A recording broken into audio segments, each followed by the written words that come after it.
આ આપણી મારી દુકાન આ છે કેદારેશ્વર સેલ્સ, શંકર માખીજાણી મારું નામ છે. સવારે 4 વાગ્યાની વાત છે. દુકાનમાં આવ્યા છે, તાળા તોડ્યા છે ને અંદર ગયા છે. જે રકમ હતી એ રકમ લઈને જતા રહ્યા છે. આશરે કંઈક 2.5 થી 3 લાખ રૂપિયાની હતી. 12 થી 15 દુકાનોમાં તાળા તૂટ્યા છે.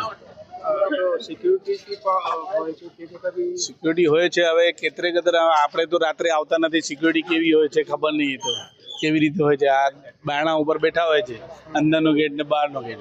હવે કેવી રીતે છે આપણને ખ્યાલ છે. હવે આટલું બધું થયું છે એટલે સમજવાની વાત છે. મારે કહેવાની કોઈ જરૂરત જ નથી કે સિક્યુરિટી મારી દુકાનની અંદર 2 છે. આમ જનરલી 3 દેખાય છે, પણ 3નું કામ ના હોય. વધારે 5-7 માણસ હોય તો જ આતે 10-12 દુકાનોના તાળા તૂટતા હોય. 3 જણનું કામ ના હોય. મારું નામ શંકર.